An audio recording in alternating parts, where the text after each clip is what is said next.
ngelo sala nga plaisir ka ya mwana soki ba mutozo lobela pona papa Wemba na mona ka ngapi na vivre donc ça te qui pour sur le papa Wemba na vivre ti no mona plaisir esika mona uta tu vois biso tous nde to sala raboye ou s'attendre que na oyeba papa Wemba même si no poussa na menga na poussa na mo banzonzi ngi oluka ko découvrir ba chanson des ala ti collègue wana ba bengi ba papa Wemba zo luka ba ko rester collègue na biso collègue wana zanga kombo te na ninga mabete c'est collègue ngo pa yebani te yebante bon yebani na bato ba yebi mille esprits mais moi na nzambe mille esprits que ça côté ni na mwana nzambe mena timba ndisiwo mais ina satangina Olga Tiuka natangina mamitingani natangina Darla ya Kundiba natangina Cindy Leker kunku kanding kunku voilà natangina Mege 30 Jiba mama parce que na vanda ki na nazo boule même pas ki maisa ko benga parce que to yebani pekala to yebani kala to yebani kala donc il na Saint-Théophile na groupe scolaire au groupe que ça monte aux loba mabe au peki c'était on a comme mona qui ont des bilia na ngai loba no mabe finga critiquer boya kendo loba n'importe quoi pas mutu vous êtes libre comme bonjour bongo ça bon point ni en pizza parce que yo ngola ça ko ni mamu butu tsikombo te yango te ezala ni faut la te kilelo yo la tsika ya kala mais kilelo za wapi est-ce que les bima mais yo pour ça OK non ça on passe na sima ba mo joli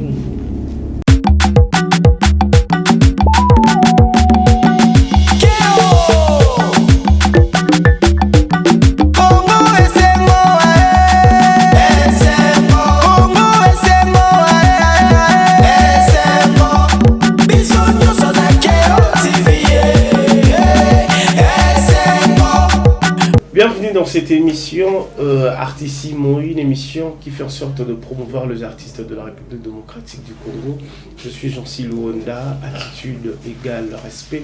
Abonnez-vous massivement, c'est très important, c'est une manière de nous soutenir. Aujourd'hui sur ces plateaux, nous allons recevoir pour vous une étoile de la musique congolaise. Elle a chanté avec Papa Wemba, Lignoko Atembe, Bakala Diakuba, Angro Koto, Papa Wemba, paix à son âme. Aujourd'hui, nous allons essayer de s'échanger avec elle. Elle s'appelle Jolie Moulouba, une étoile de la musique congolaise. Elle chante très bien. Elle a chanté avec Papa Wemba. Elle était dans Viva la Musica de Papa Wemba. Jolie Moulouba. Bonjour. Bonjour. Bonjour. Qui m'y a Kala Nazari. Malgré tout, tu écoutes la kala mingité, mais kala na banding mo bo apparemment au monde dans les soutés. Vous avez au battre ma sexan makambo bombi. Non, je suis là. Nazara kala on yending, tu écoutes en 2020. So les kala déjà da mona so ça instrument to tente ya kala. Kala. Na ndenge na biso yo chanteuse nga chroniqueur. Kala. Mais makambo kende. Oui, makambo qui est bien. Et qui est bien. La rythme au Congo. Je crois, on va essayer de parler parce que Tigela Biso acoustique, moko, Zaki Nango, Kango, tu as immortalisé Papa Wemba, tu as immortalisé quelques artistes. Projet wana ya osala ya acoustique wana, qui t'a donné cette idée et puis qui t'a appuyé pour ça projet wana ya acoustique ou salaki. Na pesi mbote na batutu bola nanga na yebiki bomona nga kala na ba obalinganga o bapisanga pe chance yo yokanga na bimisa ki ba titre mo ebele chaque année ndika na bimisa ba titre ya bandimu nanga et puis nandi ya kokoma proposition ya hommage ya Papa Wemba donc hommage wana na sala ki moi ba titre ndam pour na mélanger na ngamoko na pesi muto après il doit aller puis à produire à babenga on coproduire en gros après c'est en beauté donc voilà. OK, rendement il y a acoustique wana retourne au feedback ils aura positif ou négatif. Non, ils a qui positif parce que nazoki moi appel ya bato oyo misusu nantima ite ya koki obenga za ba contact na bango te donc misusu pe na yebite dès que musique etambola misusu pe na yebi ba félicitations na lingaka pe critique mingi na ba critique pe ya oyo ya ndinga bien on a koki mona pe mabete ata na moni mabe na za na besoin obongisa mais ils allaient tout d'aller bon. OK, critique ya malamu za critique. Bon, critique ya malamu mimi zaki ba bisinga na jui na yebi na vonanga mais la pesi image ya papa wimba ba geste nanga et tout donc voilà. Et pour critique à ma bise critique. Bon bon il y a ma bise qui bon babi aussi banze muno koti mingi te il fallait ki papa wimba za déjà icône il fallait ce qu'il y a yo ou bakisi pe esali mo 4 titres moko boyina boye ngana bibo non ils avaient déjà le c'est ça la bongo nga mona sepela ki na sala bongo parce que na tala depuis na bandi carrière nga nanu na boka papa mba maintenant na yemba été tourne en royaume na nzemu nga moko na composer tout complètement ko sala nzemu ne moko na remix nzemu ne ngo moni hommage wana et ça la bon qui est bien siko ba tout tango ba yebinde mambo ya TV zalaka ya ba YouTube ezalaka ezala bato musu ba rapport ba musu ba contre bato musu baza un peu malin to maline siko tango recevra peut-être ba gir et ça la ronde ba agir comment ba agir ba finga yo par exemple to ba clasher sur yo ne lo oyo peut-être ça li œuvre moko to c'est les lo mo pour se pelisa ba mélomane ya bonne musique to ba fanatique mo moni bato mususu bazo finga to bato mususu mona parce que na YouTube ningi zalaka ezana ba image mususu zalwa boys good ba mususu eza boy down sikoyo koso ozupe ba mususu oyo ezana c et ça la ronde ni na bato mususu peut-être ba commentaire ya mabe et ça la ronde bon na tu lo banga critique et ça la nga bien na ko mona mabe te so muta finginga bon au finga nga po moninga exemple ba mama so atikela so ba mapa na bandunda amoninga na bisa ndunda te donc amoninga na bililo caméra bataka n'importe qui ti donc c'est normal là lo bane mabe c'est normal la finga boya na mona ngo ilo te nga sko ko maya mo bilia na ngai so la mona okinzela bona kutana ta na sita non si je comprends très bien jeune ba moi c'est que ça te c'est que ça nga mo pour mona aza muntu okupekisa mutu ozoloba mabe opekisi te naona koma mona kizo ndi bilia na ngai lobano mabe finga critiquer boya kendo loba n'importe quoi pas mutu oza libre comme bonjour. Parlons de amour flou où ils a titre amour fou où ils a composé par Yomoko composé par Yomoko il y a du faux travail à peine à ma parolier tous les biloko où ils a Yomoko mtokoma si nga ko travailler na ba parolier ezala ndeni parolier aina idée na zelara 600 tina suka après nga pe na ji na komo bimisa sko yanga so na yoki ka yeye ninga na komo bimisa yanga parce que nga na parolier te jamais na koloba ke ni na komi on na komi yango kaka te na lingara na parolier aye asali idée na ina yoki idée na parce que idée yango to ko travailler on pe ka busèche na yoki aka na yoka nga pe na zo développer place nga na tia na ngo boy na ndenge na non tia pour place na ke imbango za nete on monique la travailler à un moment sikoyo source d'inspiration na yo e utara wapi e ara nini nini e ara yo tango na ba moment nini bon e yakana ba mambo peka ebele ya amsupe na zwi na temps ya kolobate amsu na zwi temps mo ya observer ka makambo mingi ko observer observer trop to sula be menga zo observer na ka makambo neti siko amour fou et yaki onde nous allons qui place nini aux aïna banani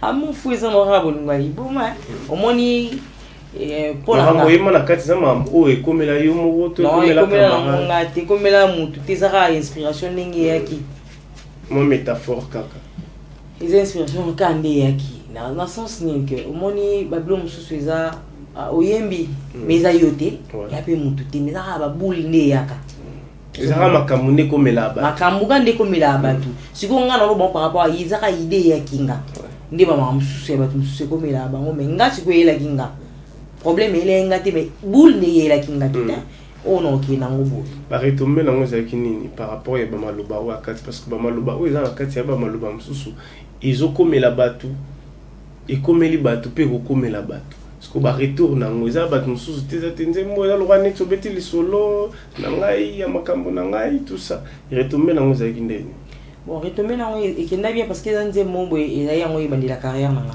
ntina bimisa yango ni koteka ni nini esouffra mpe na promo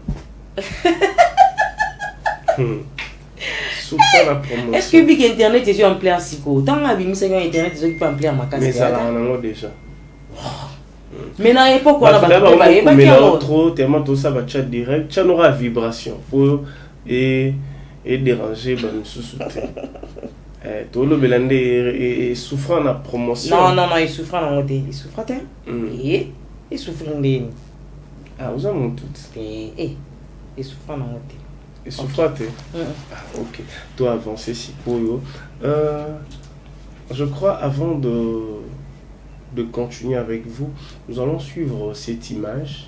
L'artiste était allé rendre visite à Fabregas, Joli Moulouba, entre Bango, artiste Bakutana qui échange qui bien. Nous allons suivre l'extrait et puis nous allons revenir pour continuer cette émission. C'est une manière de dire aussi un grand bonjour à Bienvenue Mangwata.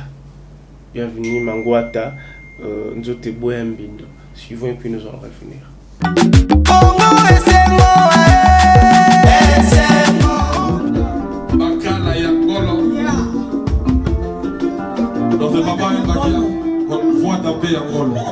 Donc papa m'a ramené beaucoup de choses dans la musique congolaise. Chose étonnante aujourd'hui, nous on ne veut pas ramener des bonnes choses, de vertu aux jeunes. Nous on est dit, oh j'ai fait 1 million de vies à 3 semaines. Oh c'est quoi ça?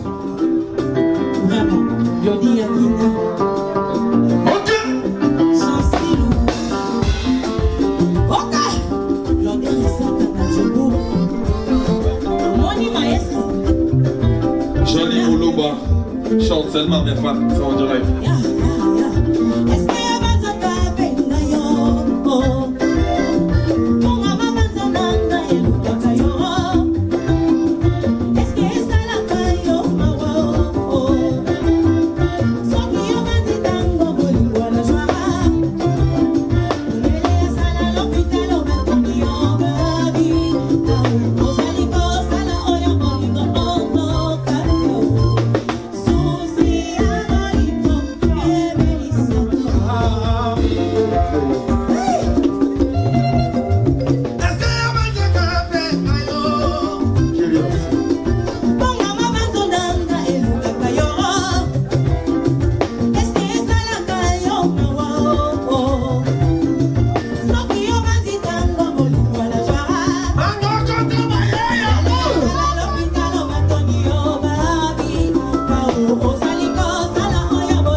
solo là. Mais on est ensemble pour les affaires. Depuis que tu es en solo, tu as déjà sorti un titre. Oui, bien sûr. Comment on a monnaie? Amour fou. Amour fou. Et dans la vie, tu as demandé. Royaume Mango, tu vas découvrir un peu à Yomongo. Merci.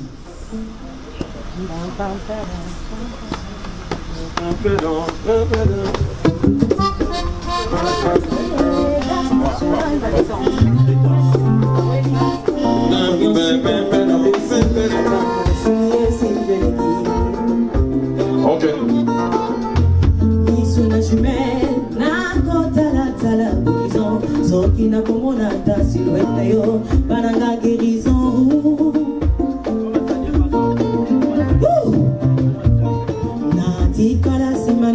Lokola moto vangitrona chômage kebanoketa helimanson soki balaki akokondima wili lukanga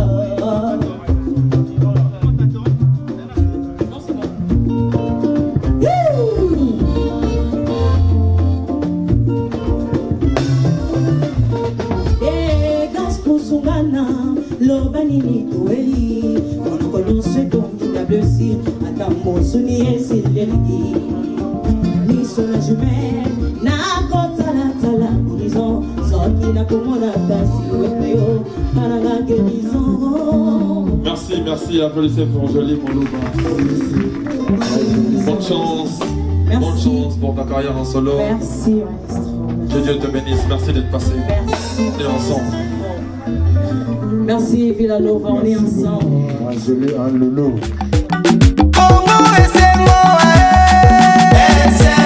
Et voilà donc de retour sur ces plateaux. Affectueusement, je salue Clovis Fimpa, Nadoris Fimpa. Ils sont scotchés connectés à nous suivre. Moulouba, joli. Fabrigaz t'a reçu. Vous savez, changement à malam. Pour immortaliser le sous Papa Wemba, Oyembi Pe le sous Nzemona Omoko. Ça t'a fait comment c'est accueilli au monde un artiste Fabrigaz parce que la musique nous a compliqué. On a un bon à domicile, la répétition est privée, mais à Yambio, Oye, Boyembinaye, et na Isikanaye à répétition. S'il faut dire d'abord un mot gentil à Fabrigaz ou Lobani. Salut maestro, Aza gentil, Aza vraiment humble, simple. Pour Nanga, ça n'engage que moi. Ouais. On a sens, il y a bien. Ils ont famille, ils ont bongo, on a moisi. Dès que papa na visa rakate ki na luka na ye même super maman na biso na non donc pour nanga na koto ya nanga ka artiste ya mibali po izanga ndinga mabite maestro aza mutu na yebikala debeka na yebi artiste ebele donc gentillesse na ye patakinga po ça n'a rien à voir ayebi joli muluba chanteuse ya Papa Wemba donc si abenganga na ya na visiter concert na ye abengi suna visiter répétition na ye ça juste kaka na ndenge amour on est musical à Congo donc merci vraiment, merci beaucoup maestro. Et ça c'est pas donné à tout le monde. Ils ont pénibilé dans le podium na bangote hein mais nga quand même na eu moi chance wana et ça nga bien ma place et on aura Messia Simila côté Messia côté ce qu'on a terre. Ah waouh, mais c'est quelque chose de très bien. Non, mais Sindesco Fabrigaz. À côté on a terre. Mais là pas si on a battu belé bandima bon ki olo ba bon pour na ndenge bino surtout yo viva. Ye wenge. Parce que tala yo viva mais obengi artiste wenge Messi. Parce que battu belé ba ko kangote. Waliza nango bango wa ngape na lobi na aka na ndenge nanga parce que na vanda ki na nazo boule même pas ki maisa ko benganga parce que to yeba ni pekala to yeba ni kala to yeba ni kala donc ye na Saint-Théophile na groupe scolaire donc on a ki na weli sana ngati on a biso ba collégien na Saint-Théophile bino bana ya groupe scolaire complexe scolaire donc moi débat biso tora likolo na bino yebi lion mai solo baki eza nini ba collège qu'est-ce que biso ba collégien je prends ba collégien ba hôtel biso Saint-Théophile on a l'époque on a ba vie na biso ba vie finda bave Finda, bave Alberto, bave Didier, je crois dans le collège de Bayebi Saint-Théophile. Nous sommes à collège à Saint-Théophile. Vous avez fier. Bolinga va la groupe scolaire, qu'est-ce que ça? Qu'est-ce que c'est? On le faire les solo au Zoloba. Eh, bah la groupe scolaire. Eh, groupe scolaire. T'as la vision de la rate en midi. Vraiment. Nous avons un pourquoi. Bisous déjà midi tant aux on va parler on doit se prélasser moi sieste au sali bah il est au Damas. Bino siko yebika abino groupe scolaire. Bisous pesa qui avant qu'il est déjà au lit. Ah, nous avons un place na désordre muluba. Bisous toyaka aux en première secondaire deuxième ou en année. So aux en humanité bisous cravate. Parce que t'as là sur élégance. Bisous de la cravate. Mais bisous là qu'à l'époque bah on dit que sur la mituka. Bino bala il y a groupe scolaire boire makolo. Oh. C'était une parenthèse pour ramener la moussara à moi Saint-Théo, Saint-Théo, juste dans la groupe Nabiso, mais c'est quelque chose déjà de très bien parce que nous avons partagé même auditoire Nabino, Biso Tongo, salité Nabiso, Bino Neboyo Kombola. Isote Bakapita. Et voilà, donc je crois, image on est sali bien, tout ce pays vraiment na énergie au bimisaki. Ça t'a fait comment en fait? Yo yemba yepo yemba, ben énergie na bino performance wana. Qu'est-ce que tu as résonné en toi quand tu chantais avec Fabregas Place Moko? C'est la première fois. Bien. Oui, première fois. Et ça l'a très bien parce que tant on a moni à Beninga. Ah bon, na oyemba. Bon ça va. Na ebeke na oluba nga. Soit na sali akapela. Awa linga mamba oyemba pe. Soit na sali nga akapela. Mais na moni vraiment zoa micro, na zui micro et puis yaka na ye. Le monde tout bandu mba est-ce que na moni ala na énergie mo na vie. Est-ce que yo banzaka pe ngayo? Fonga ma banzana ngayo. Na moni. Vraiment. À côté de ma dedans. Malgré Vivaté. Vivaté. Mais à côté de Viva. De où on a venu qui au poster on va venir au poster on va venir sur TikTok tout la nuit on va venir battre bazo réclamer. Oh, faut que ni on se qui est beau avec ton venda. Alors ça peut na idéologie. Une idéologie et puis il y a comme ici papa il m'a reconnaissant na papa donc voilà. Ngelo ça la plaisir car ya mwana. Ceux qui bon tozo lobela pona papa il m'a na mona ngapi non vivre. Donc ça te qui pour sur le papa m'a dit non vivre tu non mona plaisir et si comme on a outa. Tu vois biso to za tenir to za la raboé ou s'attendre que qui non yeba papa même si non poussa na menga na poussa na. Sko ngapi ngona ngana tuna beaucoup tana ndeni na papa wimba yo kutana ndeni na papa wimba. Bon en fait ngana ya ko sala Inas na Inas kuna to za ki na collègue moko to kina mo banzonzi ngi oluka ko découvrir ba chanson des ala. Ti collègue wana ba bengi ba papa wimba zo luka ba choriste. Collègue ana biso sto ba. Collègue mwa zanga kombo. Tena ninga mabete. C'est collègue ngo pa yebani. Te yebante. Ah mais bon yebani na bato ba yebi. Master na out. Collègue na yo, master na yo. Et ça en importance c'est. Mais peut-être en kala et ça les bien mon bien joli muluba reconnaissante. On l'a vu mon bien la forêt. Vu mon bien. Na kutana les jours on était. Na kutana les jours on na. A côté mba mo na bongo. Oyebige bon appui c'est quand même place ça. Et ça l'aura bien moni. Et ça n'a pas tout souper ba colère. Banaki mukolo ba moko sa batuke batanga bana ba camarade. Parce que le binas on a déjà à l'époque au Kenéinas. Il faut pas master no pe no bi groupe scolaire. Voilà ba collègue au tanga na bango, au tanga pe ba komo na bango, ba o reo ça na Miché. Na tangana Miché, na tangana Cédric, na tangana Mami. Ba kombo o tanga ba prénom ba. Parce que yo tombe ba Cédric ou ba master na ngai ba Mami. Cédric a coach. Au monde. Na tangana Nelly, na tangana attends, basi belé. Belé. OK bon, ba on peut ba yebi ton ba tanga ba komo parce que o ya Inas wana. Ezarana. Comme nini. Tout solo na biso. Mais Inas natangina Olga Tiuka, natangina Mami Tingani, natangina Darla ya Kundiba, natangina Cindy Leker, Kunku, Kanding Kunku. Voilà, natangina MG30 Jiba, Mama. Carré. Et ça on peut l'hôtel. Non, ça l'hôtel. Voilà cool, voilà cool. Carré. Mais tu ne vous avez pas en contact de solo la paix entre vous tout ça. Bon, lui c'est la musique est moi kabolaka, mais à mon peu numéro P, tu sais perdre mais voilà. Comme j'ai pas combiné mon pandina EP mais musique. Ça lui peut m'habiter, ça lui bien. Vie ça bon, vie ça ragamo.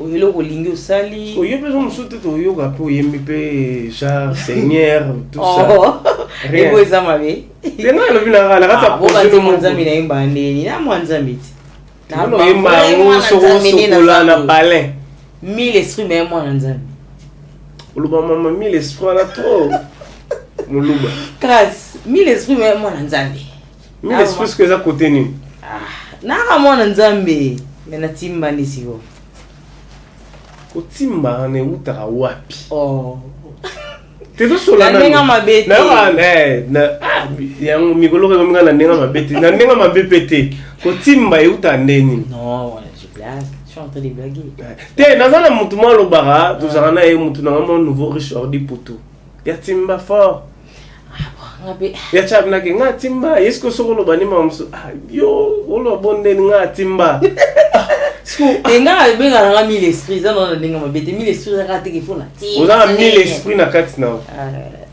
na lobi na kaka on va interpréter et me fona landela ba interpréter là on a ça vraiment na nzambe ndi na abo mais 1000 esprits yesu mais 1000 esprits muluba banga bunya ngola ngola kale on était sur mabela ngola te mabela ba David Lutete gao show apesi mbote vraiment on attend le sauter ti na on attend ya mambo batante na mabele ba Jidoka Loyal les Gabonais c'est qui pardon Willy nani Ben les Gabonais Ben les Gabonais ya Laurent Sokoko wana ne mutu na oti ya Laurent Sokoko et puis vous êtes tongo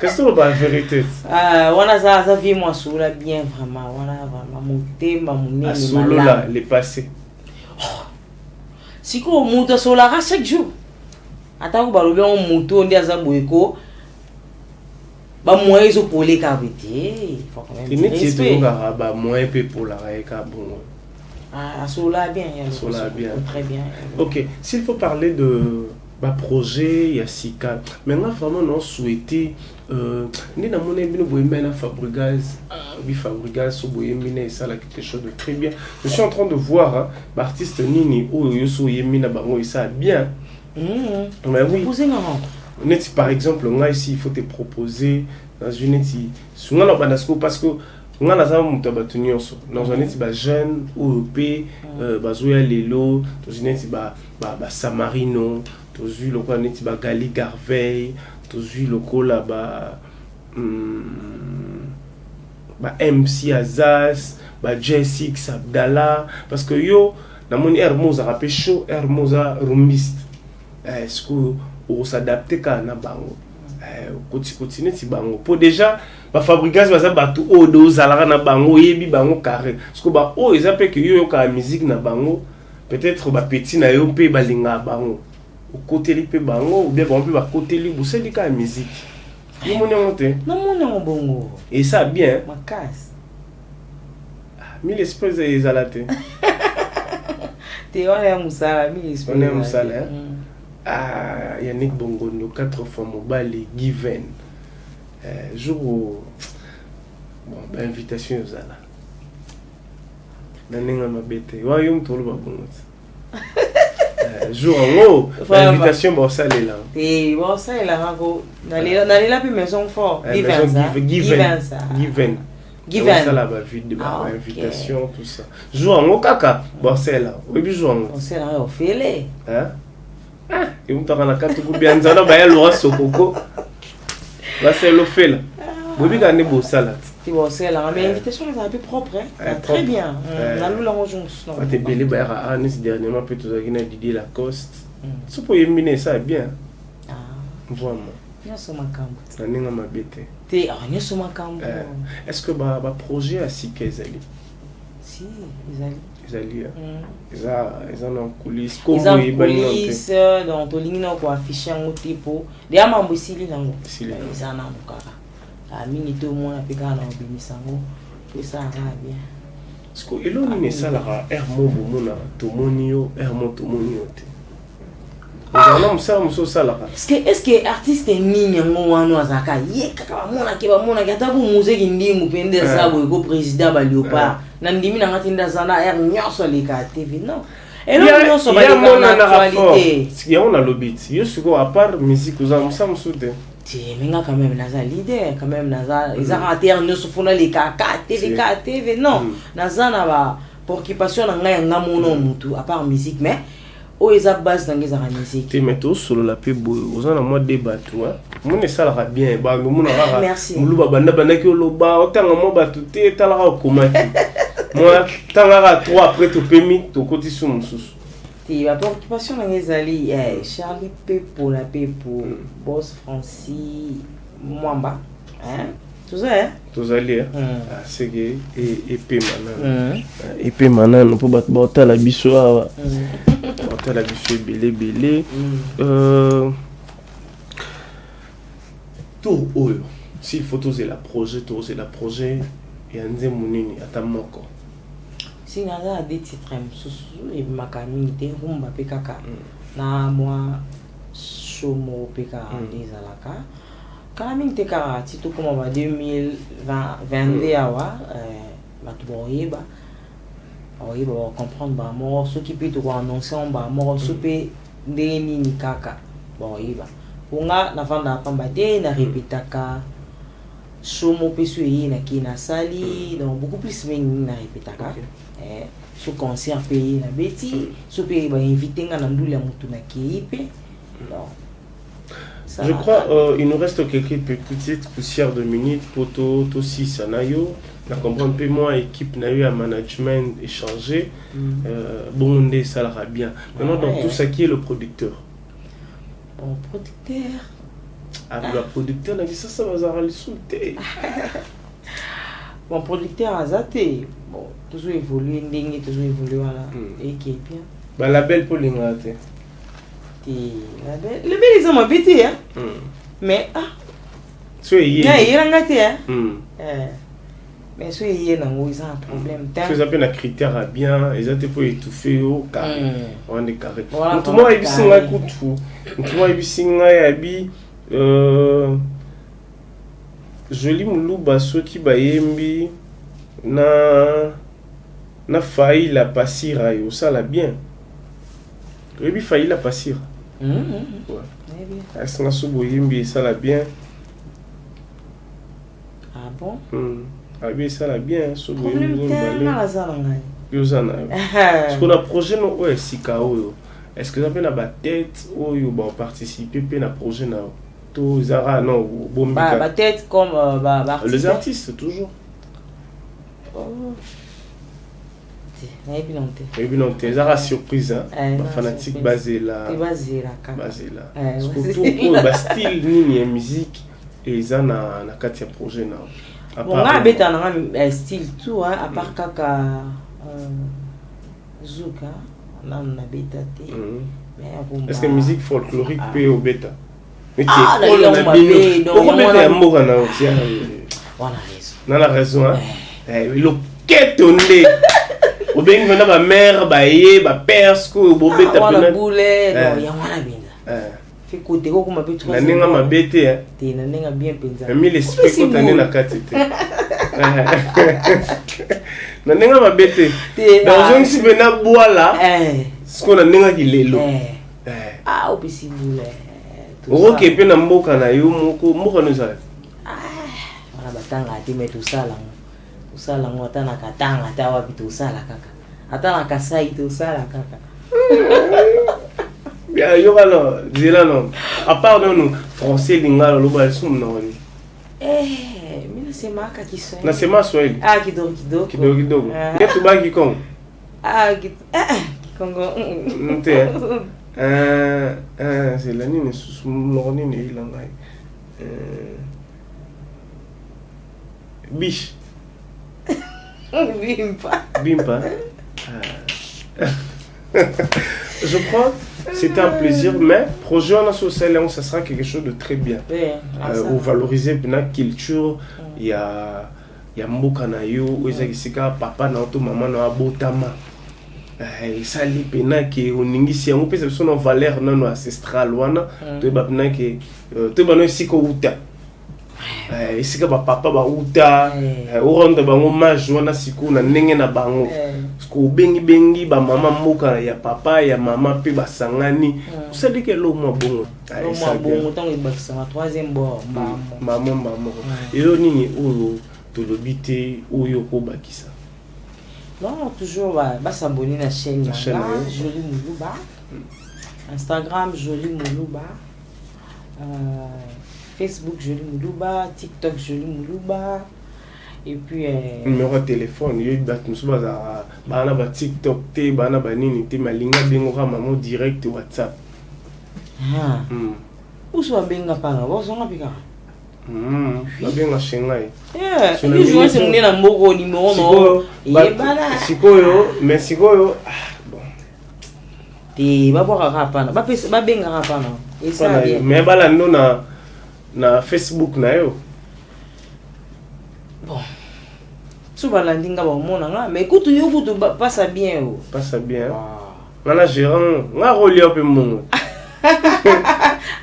So bengi ya kama mombongo So bengi ya kama mombongo Msoko nga benga linya kota pe na projet tout ça. Projet vraiment. Avant la minute tout va décembre. Utini batindeli sko netinga batindeli nga boye. Na si ridi bonde ke récupérer l'argent. Na va descendre bobo. Alors le bara ou c'est l'accident, asali boye ni monga la liao. Yebite na va descendre. Je crois on est presque à la fin de cette émission. S'il faut dire un mot gentil, Tokota Kalamingiti 2022. Pour na bateau bakoma na ba obakoma te oloba na bango vraiment bato bakoma pété base yana ba musu bakata na le 31 ma tête il y a mystère en Zambie vraiment bonne chance na bato ebele nanga mona omutu liboso bonne chance nanga mamno sala esimbe kende liboso 2021 tout cotango par la grâce de Dieu. Cotango par la grâce de Dieu. Mais n'a mis l'esprit. Non, tout tu n'as pas par la grâce de Dieu. À tous amis l'esprit, il meilleur donc là bas cotango, on est ensemble. On est ensemble. Kondimara et Belé cotango et puis pour soutenir Jolie Moulouba continuer toujours pour soutenir là. Les n'a déjà ba page na ngani Suzana. Si y a moyen okoma okomi on répondre yo ndenge ezalaka Doris Pembe na Paris Claude Insecte à Nadjobourg Chikumbu ya Média 14 Aline Moki Monseigneur Eric Moulumba on a pensé ma vie au père amoureux moi conseil moi remarque landinga bien et qui n'a pas bien donc voilà on est ensemble Pichuma si abina tuno boya kungaza dana ba komela ngai ulana nzembu ya nini to salite c'est bien nini to salite ya ba MPR ulanda te bon na juste chanson na talanki on dit na talanki ba jeune artiste congolais na mo pe pozo appuyer bango voilà amuno pe na MPR bon MPR za mambu ya ba usa bombu point nanenga mabete bongo sa bombu point ni on pinza parce que yo ngola ça gouvernement mobutu ti kombo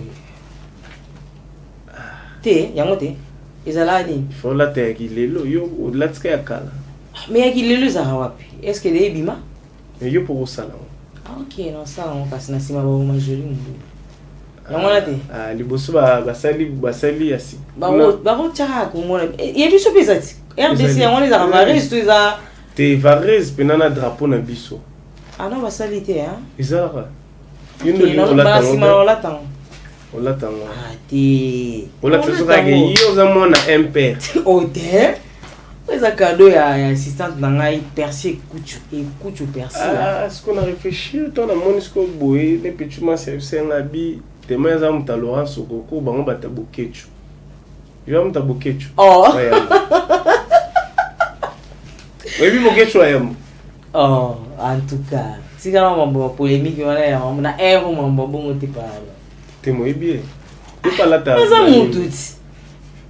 Buso ya la toinda salam. Parce que musique il y a ba congolais zo beta pe on a te yo et salon de ba production ba concert zo ba zo annuler yango tout ça. Ah bon. Isinga mambo bili na kati wana koyokana kusurula. Isana mpe yapi mambo bili meso basule mo ikoma muke. Soka ba vandi basololi batolikolo balekinga ba viena biso. So ba vandi ka basololi ekina mo bien. Pour l'on y va bouger tu n'as pas la thune, tu n'as pas bête. Ah, problème, mais on a pas eu réponse na pis kutu eza bien. Ok. So ba vandika ba sololi et qui na ngome la minute on ninga na la réponse on peut cette pour ngo po. Et voilà donc Nicole Massikini, merci d'être scotché connecté sur cette émission. Kosomba Kotonga Nevinaye et Amesane Kotonga. Non, peut-être là, tu bilor on était, mais tu vas rater le bela parce que tu biges pichumansia, on est balatara, oyatonga, mais on a non à la tinamate. Mais bango, voilà, tana bango. Merci d'avoir accepté notre invitation.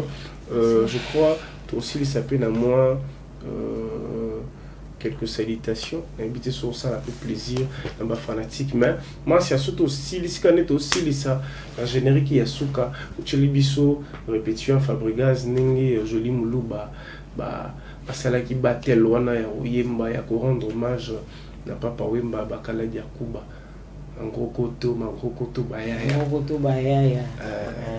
Ma Amazon, Bobien en été. Non, mais Azalea. Ok. Yo si ça non là tiki non. Là si ça dit. Si ça non venait mission. Oh, Isala. Je peux la télé mana télé mi. Eh, côté les matizala les missions c'est. Banga. Na magani. Bino sans ko banga. Vraiment. Ah, viva ça ko banga, c'est bien. Quand même unité bimati. Bima. Ah, bima. Ba pika, ba to ba pika pour viva ha. Ba beti ba maman na ba rumba. Mais yo yemi na katite. T'es un problème ta. Tu es pas dans la vie beaucoup. Tu bosses na yembiti ça la ni long lelo ta. Est-ce que ba ça ni? C'est normal na zawana té mais on est ensemble et toi tu t'as qui poster pe ningzala. Si, pourquoi pas. Ah, gentil. Ninga mabete. Eh, Doris pe mais na Paris, il a payé mon boté belé, dame cœur na Paris, maman Didina. Le gouverneur Gentini Nkobila Mbaka et puis na pisi Mamboutbilé le Bogo il est 104 ngote donc Olia kuna kitoko na nenga mabete na tuni si Mambote Belé na pisi Mambote na grand prêtre Ibodo donc mon vieux mais Bosane Christian paye non Bosane Christian bureau Kalash okenda où es-tu Christian Adeba, na pesi Mambote Belé donc on est ensemble pour soutenir quand vous soutenir on a un conseil critique et puis voilà. Abonnez-vous massivement, c'est important surtout. La chaîne Bakota parce que ton projet c'est que Kota vous a déjà battu le bosso au Bolanda si les abongo donc vous s'abonner vous pouvez avoir chance ndenge za la mamba ko s'abonner wana. Mais ce qu'on a no banando molindo to ezala yomo mto banda exclusivité. Tina bandanga. Ya bandi après Ndomboli Nazui et les autres on a Bazui. Merci beaucoup je crois. Merci à tout le monde. Merci à Chris Mouchen et le code privé de Jean-Sil Wonda. Toi-même tu sais tout au fond voyager na kende wapi na binonte. Merci à mon vieux Mokubarami Amisi Kouapi. Welcome to Kinshasa Vie. Déjà Zankin. Dans le cas de wapi le boss Kabobo au thème maman Nelly boss Kabobo au thème maman Nelly babito to réfléchir si ka to kende to na poso to ke ba kota ba Australie il faut na kende kuna ça la bien. Merci beaucoup, restez branchés sur nos programmes. Maman Méline Nzemba oui. Il y a tout ce peuple qui est en béton, on a pesi Bambote. Musée Kindingo. Kolo Bilamba. Abia zonga sumikili. Est-ce que vous ça que zonga to kelibela. Voilà faut retourner ye mo wa to lukai. To ba so zonga to tsigal. To ral bosa kinda ke zonga. To vite so regretter. Ya zonga. Ya zonga. OK, merci. Sans zonga ta tchebit. Ah, et ça bongo. Merci beaucoup. Merci. Ok. Est-ce qu'il y a